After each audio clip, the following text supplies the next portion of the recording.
Alhamdulillahirabbil alamin wassalatu wassalamu ala nabiyyina Muhammadin wa ala alihi wa ashabihi wa man tabi'ahum bi ihsanin ila yaumiddin.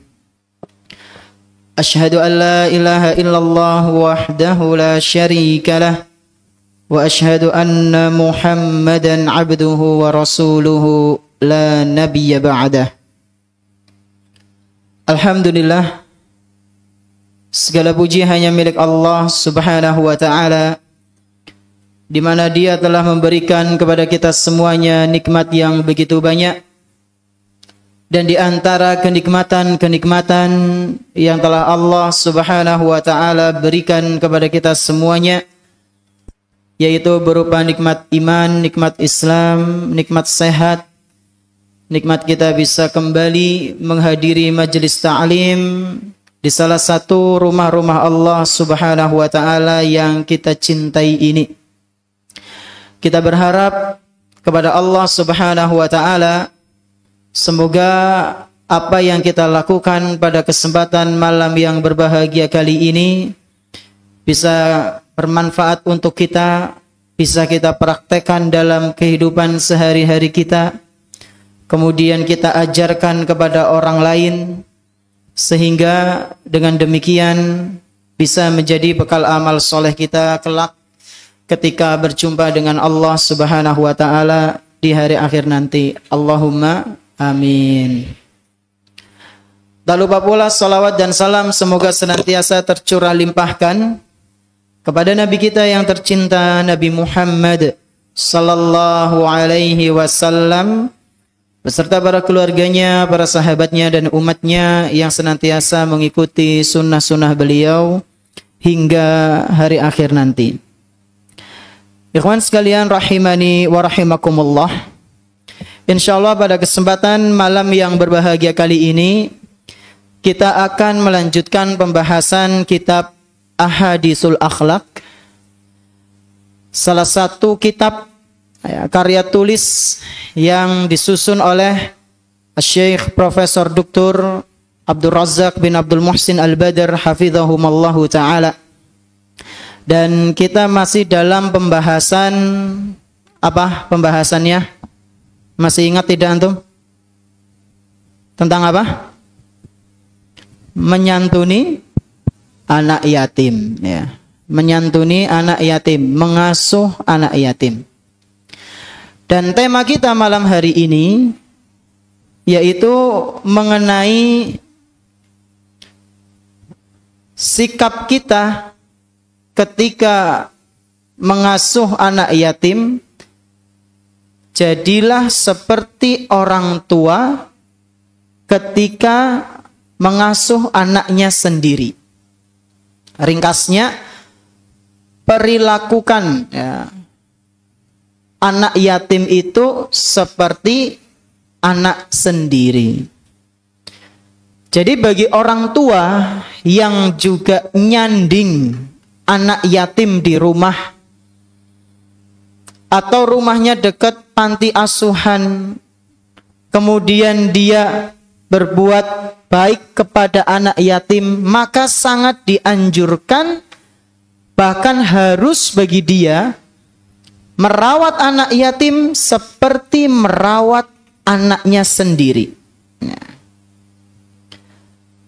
Dan pesan ini, ikhwan, disebutkan dalam sebuah riwayat yang dibawakan oleh Imam Bukhari rahimahullahu ta'ala dalam kitabnya Al-Adabul Mufrad.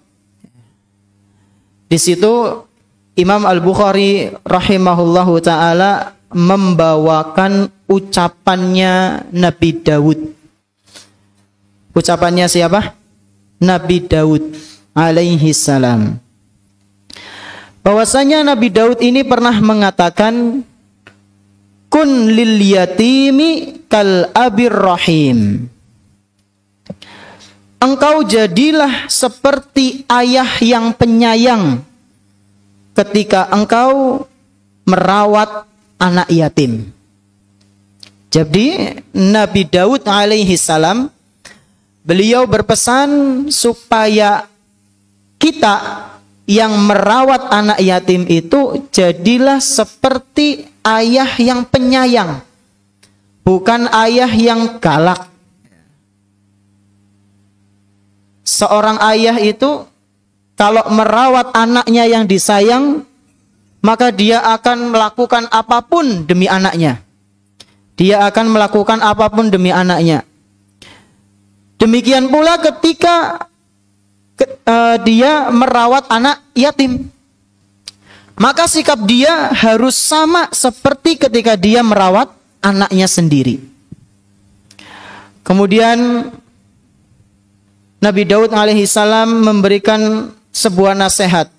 Wa'lam annaka kama tazra'u kadzalika tahsud. Dan ketahuilah, sebagaimana yang kamu tanam, maka kamu akan menuainya. Apa yang kamu tanam hari ini akan kamu panen hari esok. Dan kamu akan panen sebagaimana kamu nanam. Kalau nanamnya stroberi ya orang mungkin manennya apa? Pelem ya, nggak mungkin. Nanamnya kangkung, nandure, panennya apa? Wortel misalnya, nggak mungkin. Apa yang kamu tanam sekarang, itulah yang akan kamu tuai nanti. Ya. Artinya apa? Artinya di sini sebagian ulama menjelaskan, kalau kita merawat anak yatim, ikhwan, nanti suatu saat kalau misalnya qadarullah kita meninggal, sementara anak kita belum balik, balasannya sama. Allah subhanahu wa ta'ala akan kirimkan orang-orang baik yang akan merawat anak kita. Jadi al-jaza min jinzil amal. Apa yang kita tanam, itulah yang akan kita dapatkan. Lalu Nabi Daud alaihi salam berpesan, ma aqbahal faqra ba'dal ghina. Betapa beratnya ujian kemiskinan setelah kekayaan. Ya. Orang yang biasa hidup foya-foya, orang yang biasa hidup penuh dengan kekayaan, kenikmatan, tiba-tiba ambruk, brek, langsung jatuh miskin. Itu adalah ujian yang berat. Ya. Itu ujian yang sangat berat. Tapi ada ujian yang lebih berat dari itu. Kata Nabi Daud, wa aksaru min dzalika ad-dhalalatu ba'dal huda. Dan ujian paling berat, lebih berat daripada kefakiran setelah kekayaan, adalah kesesatan setelah mendapatkan hidayah. Kata Nabi Daud alaihi salam, ujian yang paling berat, lebih berat daripada kemiskinan setelah kekayaan adalah apa? Sesat setelah mendapatkan hidayah. Kemarin sholat, sekarang tidak sholat. Kemarin ngaji, sekarang malah tidak ngaji. Ya. Itu berat, itu ujian terberat. Kemudian beliau berpesan, wa idza wa'atta sahibaka fa anjiz lahu ma wa'attah. Apabila engkau memiliki janji kepada temanmu, maka tunaikanlah janji itu. Fa in la taf'al yurisu bainaka wa bainahu adawah. Kalau kamu tidak menunaikan janjimu, maka kamu akan menjadi musuh dengan temanmu itu. Janji yang tidak ditepati akan menimbulkan apa, ikhwan? Permusuhan. Ya.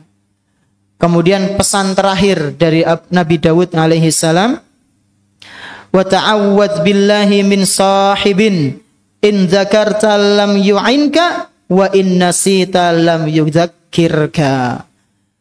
Dan jauhilah tipe teman yang seperti berikut, yaitu ketika kamu sedang beribadah, temanmu tidak membantumu untuk beribadah, malah gembosi.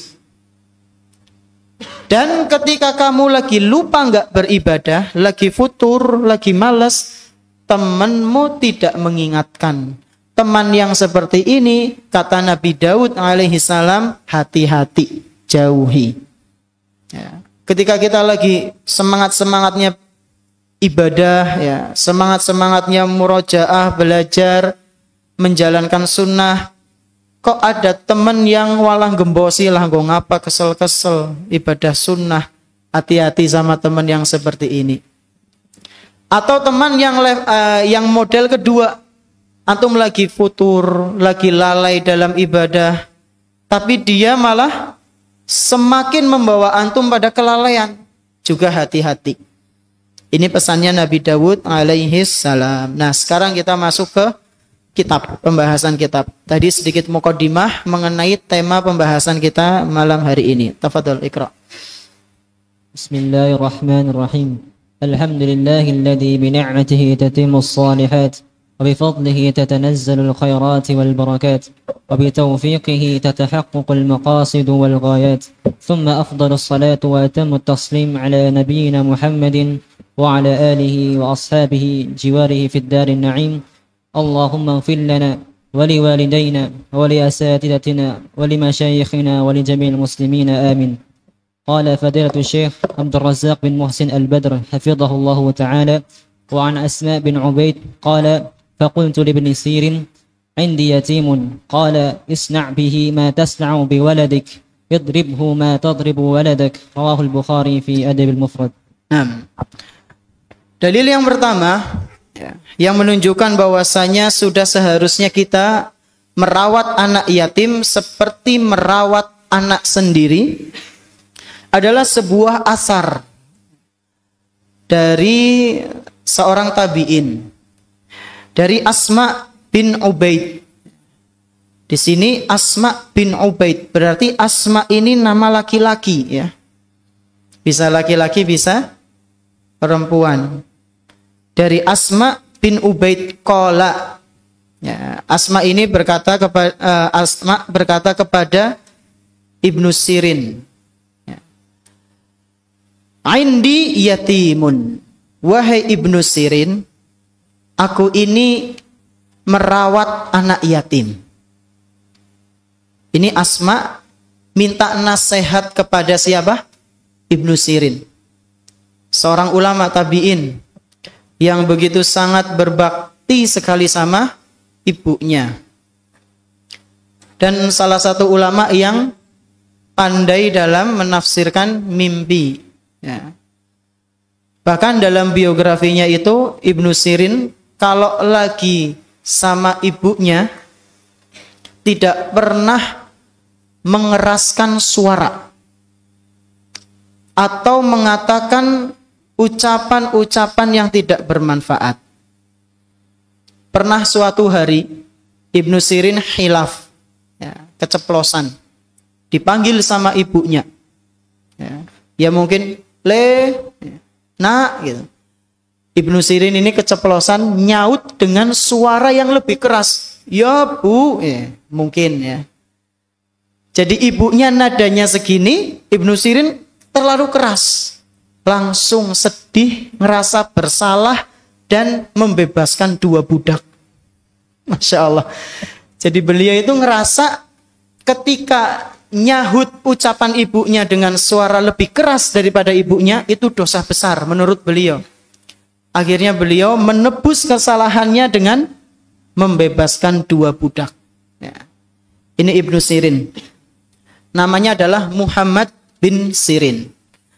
Nah, beliau pernah ditanya sama Asma bin Ubaid, wahai Ibnu Sirin, aku ini merawat anak yatim, tolong berikan nasihat. Maka beliau mengatakan, isna' bihi ma tasna'u biwaladika. Perlakukan anak yatim itu seperti anakmu sendiri. Maksudnya gimana Ustadz? Kalau kamu beli makanan, anak yatimnya juga dibelikan. Kamu beli ayam, ya anaknya juga ayam. Ya, udu sega karo kecap tok. Ya. Anak kandungnya dibelikan bakso, anak yatimnya ya bakso. Uduming dudueh tok. Kok kan anak yatimnya kuah bae. Enggak boleh seperti itu. Isna bihi matasna bi waladika. Perlakukan anak yatim yang kamu rawat seperti anakmu sendiri. Idribhu matadribu waladak. Dan kalau perlu untuk mukul, pukullah seperti kamu memukul anakmu. Jangan sampai ke anak mukulnya itu pelan, ming anak yatim go pelampiasan, buat ya. Malah tidak digna apa itu yang buat latihan tinju? Hah? Saka? Samsak ya. Ini jiret tangannya. Kemudian bandel kok ya, bet ya cici. Urung nangis, bet ya, nggak boleh. Sementara ke anaknya aja nakal ya. Tapi ke anak yatimnya bet. Ini tidak diperbolehkan. Ya. Loh Ustaz, aku mukul anaknya nganggo besi. Berarti ming anak yatim nganggo besi juga. Ya gue salah lorone.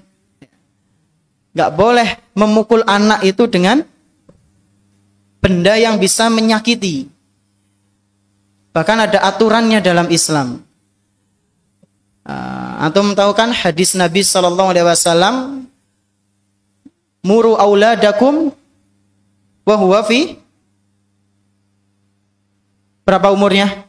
Perintahkan anak-anakmu dan dia dalam usia berapa tahun? 7 apa 6? 7 tahun. Sampai kapan? Sampai 10 tahun kalau diperintahkan untuk apa? Sholat ya. Diperintahkan untuk sholat di umur 7 tahun.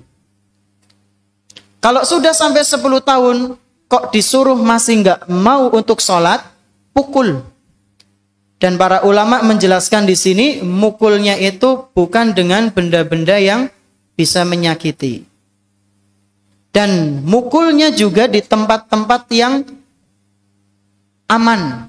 Dalam artian nggak boleh mukul di sini kepala, nggak boleh di sini belakang leher ini. Kemudian nggak boleh mukul sampai lebam, ya masih biru. Ya. Apa ini ngasih metu getih, nggak boleh. Ya. Itu bukan pukulan mendidik, tapi pukulan menyiksa. Ini haram. Maka mukulnya, kemudian sebagian ulama ada yang mengatakan pakai siwak. Mukulnya pakai apa? Siwak. Kenapa kok pakai siwak? Ya orang marem. Justru itu, ketika kita sering memakai kekasaran, maka anak ketika dikasari dengan kasar yang sama akan tidak mempan ketika kasar itu semakin menurun. Tapi kalau misalnya kita ke anak dengan lemah lembut, terus suatu hari mandan keras, wis mandan maras. Dan ini orang kayak biasa nih. Tapi kalau biasa dikerasi, besoknya keras, wis biasa. Kudune sing luwih keras maning. Ya. Nanti udah keras lagi, udah kebal. Kudune sing luwih keras maning. Ya. Makanya dalam Islam itu bertahap ketika menghukum. Nah di sini mau kayak gue. Di sini kayak gitu apa enggak? Nganggo siwak apa ora? Apa nganggo piting ya? Enggak. Ya ala kulli hal, intinya itu adalah pendidikan dalam Islam. Aslinya seperti itu. Ada tahapannya. Mukul pun ada aturannya. Ini Ibnu Sirin berpesan, kalau memang anak itu perlu dipukul, ya pukul seperti kamu memukul anakmu. Jangan dengan kekerasan. Kemudian yang berikutnya, tafadhol. وعن زينب امرأة عبد الله رضي الله عنهما قالت كنت في المسجد فرأيت النبي صلى الله عليه وسلم فقال تصدقنا ولو من حليكن وكانت زينب تنفق على عبد الله وأيتام في هجرها فقالت لعبد الله سل رسول الله صلى الله عليه وسلم أيجزي عني أن أنفق عليك وعلى أيتام في هجري من الصدقة فقال سل أنت رسول الله صلى الله عليه وسلم، فانطلقت إلى النبي صلى الله عليه وسلم فوجدت امرأة من الأنصار على الباب حاجتها مثل حاجتي، فمر علينا بلال فقلنا سل النبي صلى الله عليه وسلم أيجزي عني أن أنفق على زوجي وأيتام لي في هجري، وقلنا لا تخبر بنا، فدخل فسأله فقال من هما؟ قال زينب. قال أي الزيانب؟ قال امرأة عبد الله. قال نعم لها أجران، أجر القرابة وأجر الصدقة، رواه البخاري ومسلم. Nah, ini adalah hadis riwayat Imam Bukhari Muslim menceritakan seorang istri yang bersedekah pada suaminya. Wanita itu bernama Zainab, istrinya Abdullah. Siapa yang tahu Zainab ini namanya siapa? Zainab siapa ini? Zainab banyak, ikhwan. Zainab itu banyak. Abdullah apa maning? Nangene be anak Abdullah, mbok? Zainab ana orang nangene? Siapa yang tahu coba? Zainab siapa kira-kira? Sudah anak kasih clue-nya. Ini seorang wanita yang ngasih sedekah ke suaminya. Nah, kudunya kan kewalik ya. Siapa yang bisa? Zainab siapa? Gak ada yang nyoba? Zainab siapa?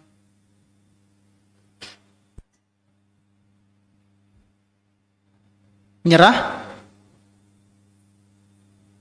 Anak hadiah ya? Hadiahnya masih di tas. Zainab siapa namanya? Nyerah? 5 4 3 2 1. Zainab binti Abi Muawiyah As-Saqafiyah. Istrinya Abdullah. Abdullah siapa? Angkat tangan. Abdullah siapa coba? Abdullah kan banyak sahabat Nabi. Siapa? Abdullah bin Umar. Ada jawaban lain? Mas Faiz jawab Abdullah bin Umar. Nyerah maning? Oh alah. 5. Antum ya coba. Hah? Gak ada? 4 3 2. Masa gak berani nebak? 1.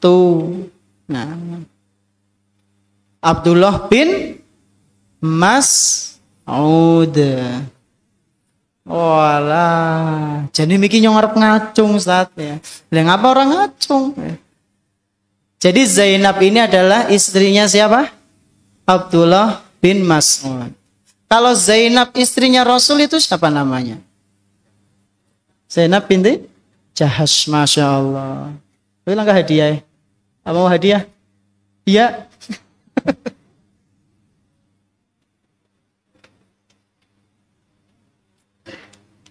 Jajan ya. Jajan roti cookies. Ayo. Zainab binti Jahash. Dan Zainab itu banyak. Anaknya Ali pun ada yang namanya Zainab. Nah, Zainab ini seorang wanita yang Masya Allah kaya raya. Sugih pol. Sementara Ibnu Mas'ud lelaki yang sangat sederhana.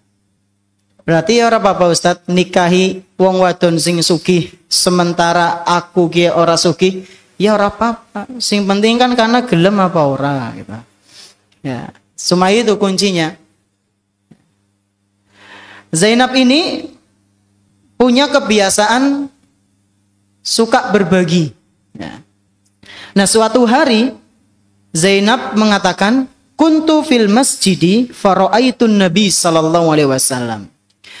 Ketika itu aku sedang berada di masjid dan saat itu aku melihat Nabi sallallahu alaihi wasallam sedang bersabda. Jadi Zainab ngelihat Nabi lagi ceramah, lagi bersabda.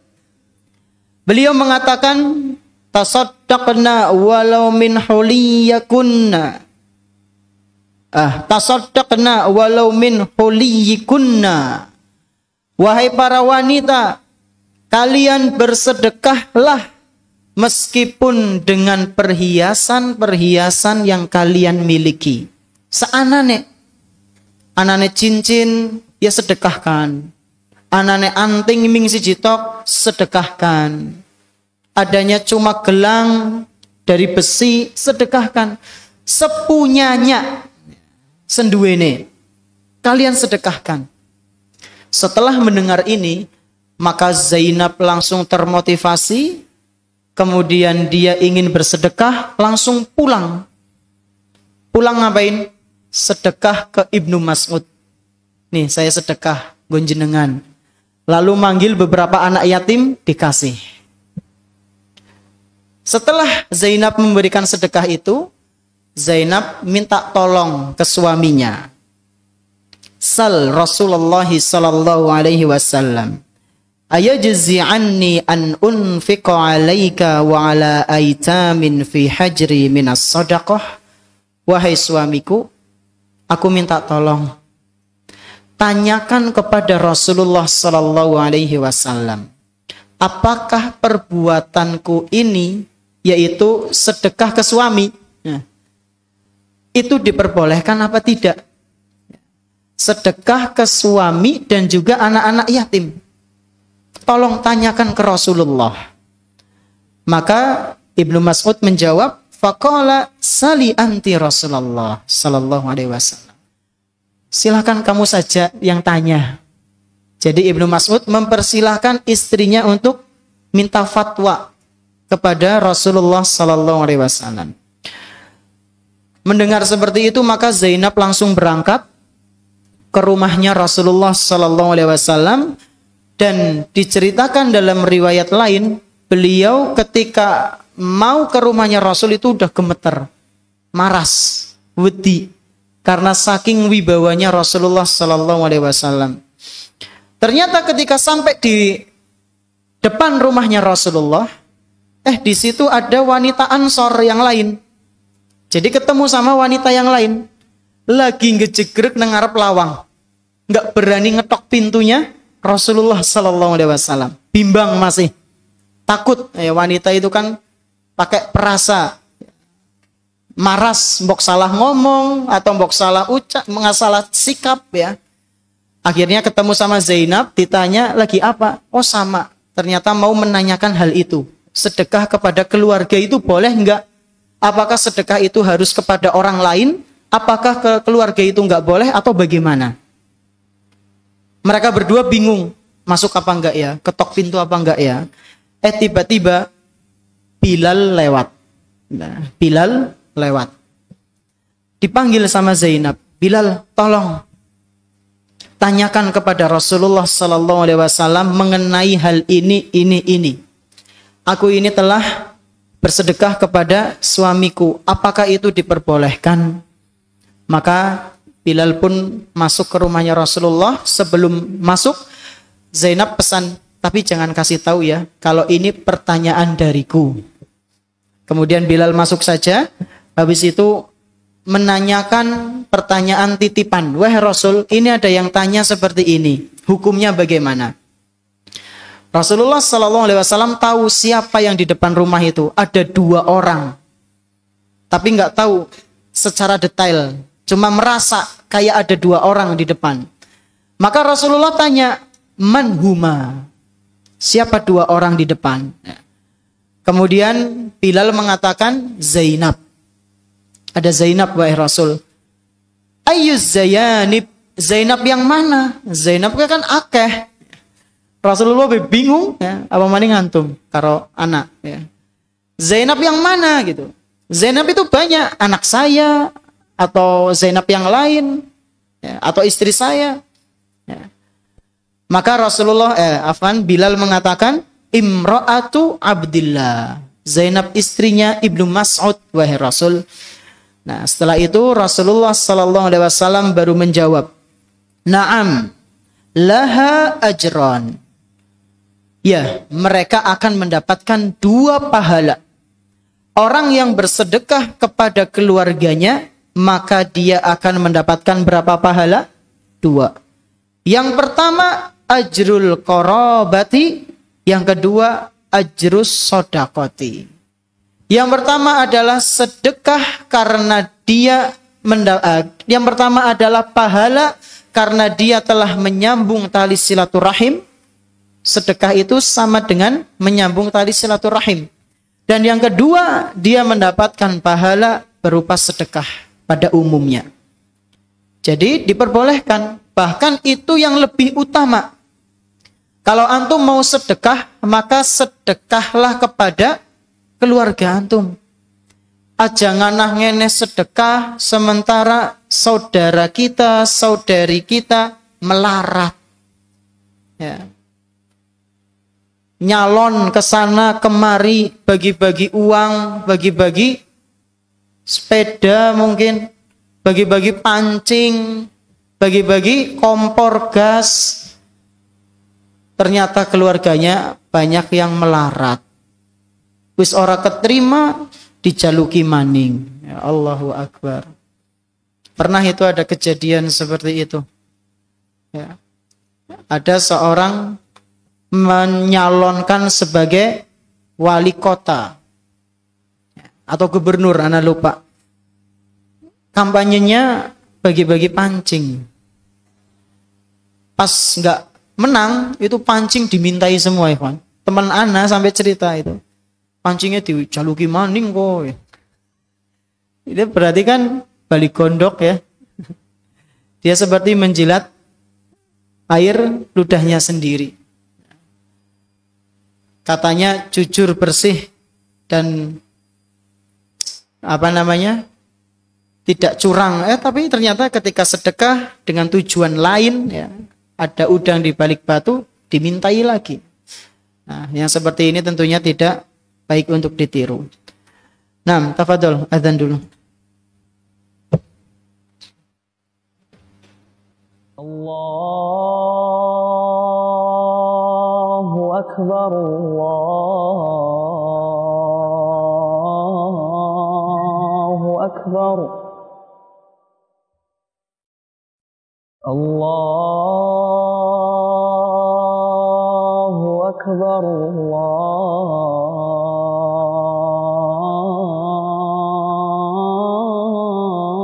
Allahu Akbar.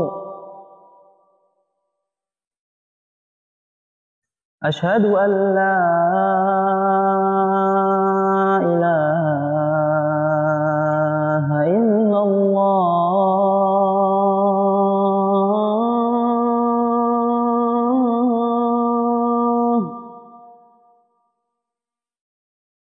Asyhadu an la ilaha illallah.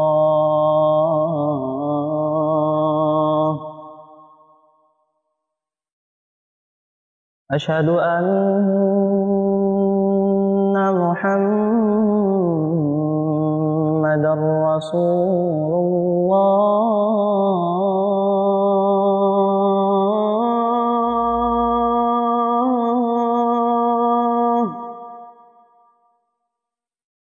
Asyhadu anna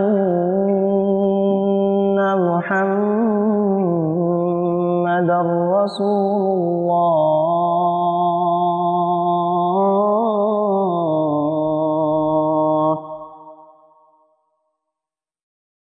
Hayya 'alas shalah.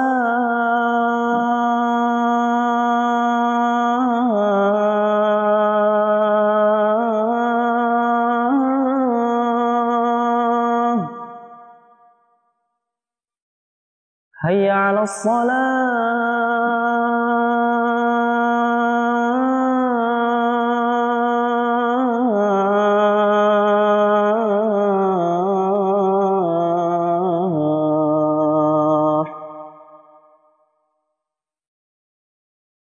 حي على الفلاح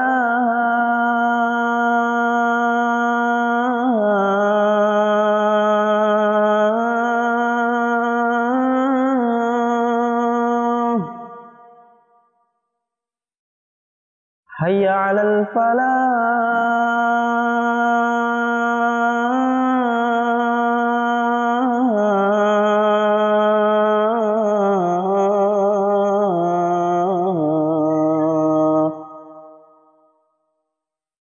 الله أكبر الله أكبر لا إله إلا الله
Alhamdulillah, salatu wassalamu ala rasulullah ma ba'd.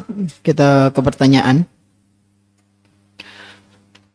Bismillahirrahmanirrahim. Assalamualaikum. Waalaikumsalam warahmatullah.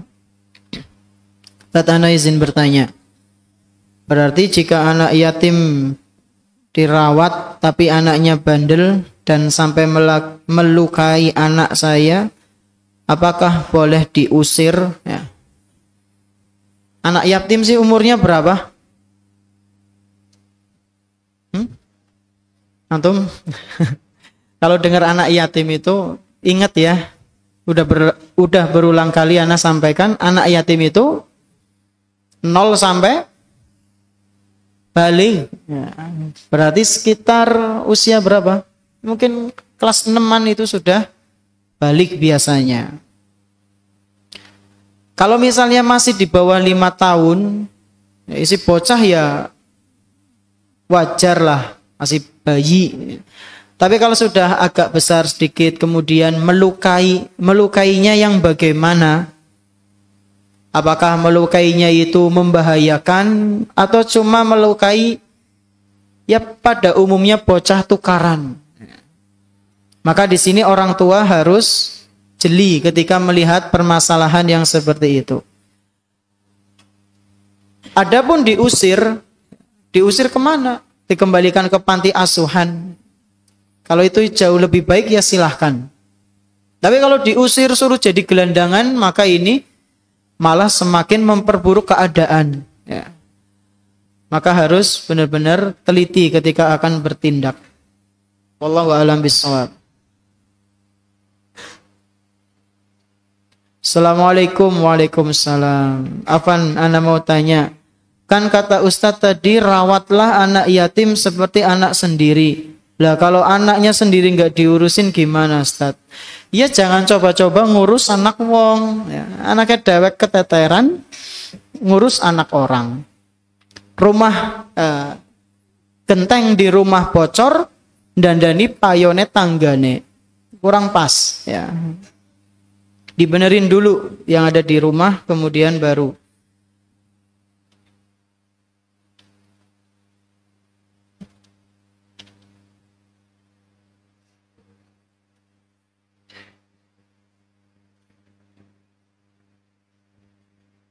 Assalamualaikum. Waalaikumsalam. Ustadz, dulu kan kakak saya preman, tapi sampai sekarang masih jadi preman. Masya Allah. Tapi misalnya saya doain kakak saya itu bisa terkabulkan gak ya Ustadz? Didoain apa ini? Nih. Kalau saya mendoakan kakak saya itu bisa dikabulkan gak Ustadz? Ya mungkin didoakan supaya kembali ke jalan yang benar ya. Dia bisa dikabulkan. Selama antum masih hidup, tidak ada yang tidak mungkin. Seburuk-buruknya kakak antum, mungkin belum pernah sampai membunuh orang. Bayangkan, dulu sebagian sahabat Nabi radhiyallahu anhum, mereka ada yang berusaha untuk membunuh Nabi. Tapi ujung-ujungnya gagal dan pada akhirnya dia beriman kepada Allah dan Rasulnya. Tidak ada yang tidak mungkin. Seburuk-buruknya saudara kita, lebih buruk masa lalu sebagian para sahabat. Itu pun masih diberikan hidayah. Dan seburuk-buruknya saudara kita, itu lebih buruk masa lalunya seseorang yang pernah diceritakan oleh Nabi Sallallahu Alaihi Wasallam ketika membunuh 100 nyawa. Ya. Bayangkan 100 nyawa dibunuh, ikhwan. Itu kan dosanya sudah sangat besar. Ya. 1 nyawa saja itu dosanya besar, apalagi 100. Tapi bagaimana akhir kehidupannya? Taubatnya diterima tidak? Diterima. Ya. Dan padahal uniknya, dia itu ditetapkan sebagai penghuni surga, padahal di sisi lain dia belum beramal soleh sama sekali, baru taubat. Jadi diceritakan ketika dia akan pindah dari tempatnya yang dulu yang buruk, mau ke tempat yang baru, yang banyak orang soleh di situ. Di tengah perjalanan mati si pembunuh ini. Lalu diukur sama malaikat, lebih dekat mana tubuhnya dia? Apakah lebih dekat dengan tempat hijrahnya atau lebih dekat dengan tempat maksiat yang dulu dia lakukan? Ternyata diukur lebih dekat dengan tempat hijrahnya. Maka dia ditulis sebagai penghuni surga. Masya Allah. Ini menunjukkan menunjukkan betapa sayangnya Allah Subhanahu wa taala kepada hamba-hambanya. Mumpung masih ada kesempatan, ya antum doakan terus supaya kakak antum bertaubat dari kepremanannya. Dan antum jangan menjadi generasi penerusnya ya. Wallahu a'lam bishawab.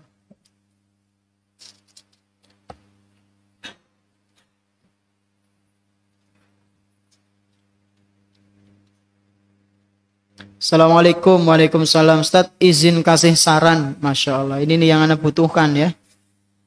Saran-saran itu Anda sangat membutuhkan.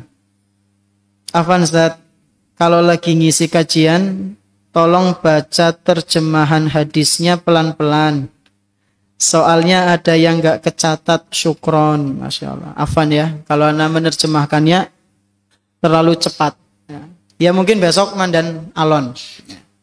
Bagi yang ketinggalan mungkin bisa tanya ke teman, ya, atau bisa nonton lagi di YouTube pas lagi pulang.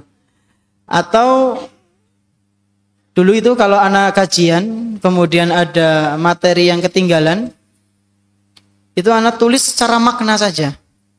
Ya, secara makna, antum pahamkan secara makna. Berarti enggak semua yang diucapkan ustadz itu ditulis. Kalau memang ustadznya cepet banget, ya, secara makna. Atau misalnya antum nulis yang kena, yang tadi kayaknya enggak jelas, antum melewati dulu. Beralih kepada ucapan baru yang disebutkan oleh ustadz. Insya Allah itu akan lebih fokus, ya, lebih fokus ketika antum mencatat, ya. Dan mencatat itu memang manfaatnya sangat banyak, Ivan. Jadi ilmu yang didapatkan itu benar-benar melekat, ya. Dia mendengar, kemudian dengan penglihatannya dia mencatat. Jadi 2 kali lipatnya daripada yang sekedar mendengar. Ilmunya cuma masuk di telinga. Kalau yang mencatat, dia akan ikut, otaknya ikut mikir. Nah, di antaranya tadi itu sampai ketinggalan karena mungkin ya nggak nyampe untuk menangkap apa yang disampaikan. Jadi ana mohon maaf, terima kasih atas sarannya, jazakallahu khairan. Assalamualaikum. Waalaikumsalam. Afwan Ustaz, mau tanya, kan tadi disebutkan kepada orang tua harus berkata yang rendah. Tapi kalau misal kita dipanggil orang tua dengan jaraknya yang jauh, apakah kita harus berkata yang rendah juga? Caranya ya bukan dengan ikut teriak. Antum dipanggil dari jauh ke sana, kelihatan orang tua antum manggil, antum, ya ngose, dela. Bukan kayak gitu caranya. Bagaimana caranya? Antum mendekat. Mendekat ke orang tua. Kalau lagi di seberang gimana Ustadz? Dia antum bilang pakai isyarat. Kemudian antum mendekat. Jangan pakai suara yang keras. Kalau misalnya memang lagi tanggung nggak bisa, ya kalau kepepet ya semoga aja nggak apa-apa. Ya, semoga aja nggak apa-apa. Ini pertanyaan mana tuh? Banyak di luar tema ini. Ini yang pada tulisannya tolong dibaca Ustaz, please, please, please. Dilarang membaca kecuali Ustaz Wisnu dan Mas Faiz. Antum tanyakan ke ana langsung ya.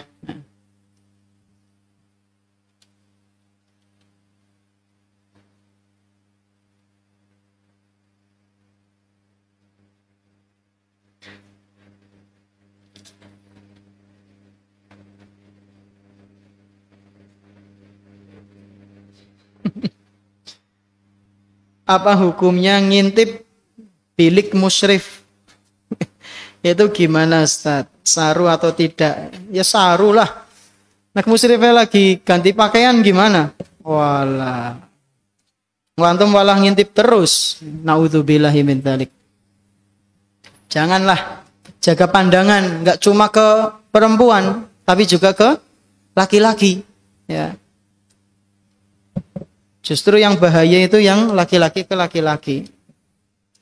Karena dia merasa nggak salah.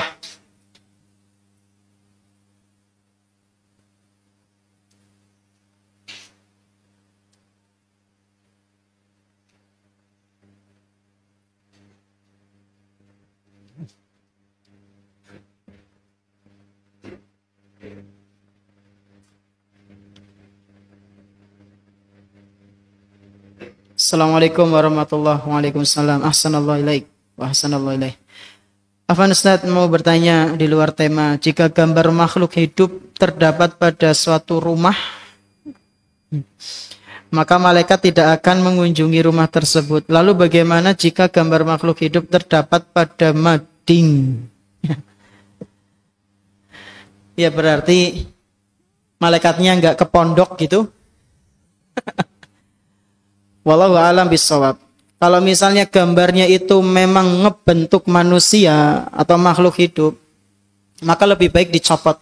Apa ada sih gambar manusia makhluk hidup di mading pondok? Kalau ada, nah pesan diganti ya, diganti atau di sensor mukanya, ya, itu lebih aman insya Allah. Kalau masih ada ya, ana mohon diganti. Semoga saja Allah Subhanahu wa taala memaafkan kekeliruan kita. Mungkin ini yang bisa ana sampaikan, kurang lebihnya mohon maaf. Terima kasih atas perhatiannya. Subhanakallahumma bihamdik asyhadu an la ilaha illa anta astaghfiruka wa atubu ilaik. Wassalamualaikum warahmatullahi wabarakatuh.